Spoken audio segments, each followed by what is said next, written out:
WhatsApp અને સરકાર ફરી એક વખત આમને સામને આવી ગયા છે. માત્ર એક ફીચરના કારણે સરકારે ભારતમાં વોટ્સઅપના નવા ફીચરને રોલ આઉટ કરવાનો ઇનકાર કર્યો છે. આ ફીચર વિશે તો તમને ખબર જ હશે, પણ સરકારે આ ફીચરને ભારતમાં લોન્ચ કરવાની શા માટે રોક લગાવી છે તેની વાત આજના ડેલી ડોઝમાં કરીશું. તે પહેલાં વીટીવી ડિજિટલની ચેનલને સબસ્ક્રાઈબ કરો.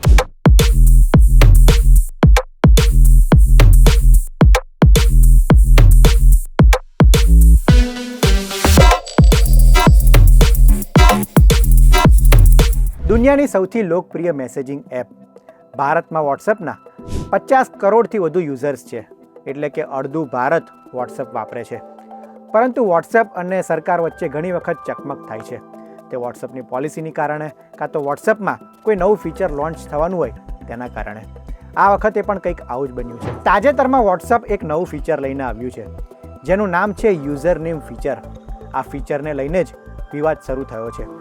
અત્યાર સુધી એવું છે કે વોટ્સએપ વાપરવા માટે નંબરની જરૂર પડે છે. સામેવાળાને મેસેજ કરવો હોય તો તેના નંબરની જરૂર પડે છે.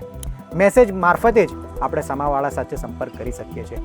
પરંતુ વોટ્સએપના આ નવા ફીચરમાં નંબર આપ્યા વગર માત્ર યુઝર નેમથી સામેવાળા સાથે સંપર્ક થઈ શકશે, તેની સાથે વાત થઈ શકશે. અને આ જ વસ્તુ વિવાદનું કારણ બન્યું છે. અત્યાર સુધી આ સુવિધા ફેસબુક, ઇન્સ્ટાગ્રામ અને સ્નેપચેટ જેવી એપ્લિકેશનોમાં હતી. વોટ્સએપે પણ હવે આ સુવિધા શરૂ કરી છે.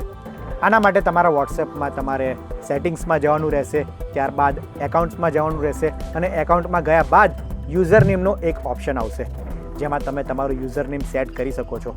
અને આ જ યુઝર નેમ મારફતે સામેવાળો વ્યક્તિ એ તમને મેસેજ કરી શકશે. તેની પાસે તમારું યુઝર નેમ હશે અથવા એક પાસકોડ આવે, એ પાસકોડ એ જો ટાઈપ કરશે તો તેના મારફતે સામેવાળો વ્યક્તિ એ તમને મેસેજ કરી શકશે. પણ ભારત સરકારે આ જ ફીચરને લઈને ચિંતા વ્યક્ત કરી છે અને હાલમાં તેને લોન્ચ ન કરવાની પણ સૂચના આપી છે. સરકારે મેટાને નોટિસ મોકલીને 3 દિવસમાં જવાબ પણ માંગ્યો છે.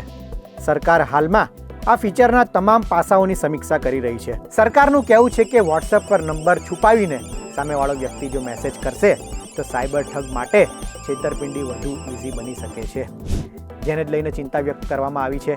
કારણ કે અત્યારે વોટ્સએપ પર કોઈ વ્યક્તિ આપણને મેસેજ કરે તો આની ખરાઈ કરવા માટે આપણે તેનો નંબર ચેક કરીએ છીએ, તેનો ઉદ્દેશ્ય શું છે, આ તમામ પાસા જાણ્યા બાદ જ આપણે વાતચીતને આગળ વધારતા હોઈએ છીએ, કાં તો પછી તેને રિપ્લાય કરતા હોઈએ છીએ. યુઝર નેમ સિસ્ટમમાં માત્ર નામ જ દેખાતું હોવાથી ઓળખ કરવી મુશ્કેલ બની જશે. બીજી તરફ મેટાનું કહેવું છે કે વોટ્સએપમાં મલ્ટી લેયર સિક્યોરિટી રાખવામાં આવી છે, જેથી ફ્રોડ ન થાય.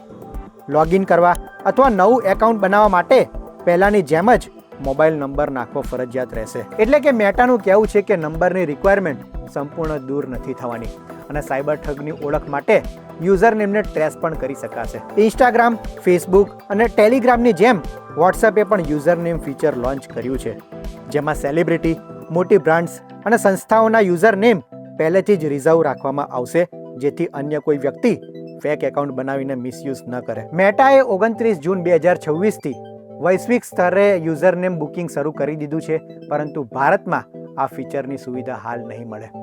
કેન્દ્ર સરકાર તેની પ્રાઇવસી, તેની સુરક્ષા સહિતના તમામ મુદ્દાની ચકાસણી કરી રહ્યું છે. તો તમને શું લાગે છે, આ વોટ્સએપનું નવું ફીચર એ પ્રાઇવસી માટે ફાયદાકારક રહેશે કે સાયબર ફ્રોડ માટે નવું હથિયાર બનશે? તમારું મંતવ્ય અમને કોમેન્ટમાં જરૂર જણાવશો. વિડીયો પસંદ આવ્યો હોય તો લાઇક, શેર અને કોમેન્ટ કરજો. આવા જ ઇન્ફોર્મેટિવ વિડીયો માટે વીટીવી ડિજિટલ સાથે જોડાયેલા રહો. ધન્યવાદ.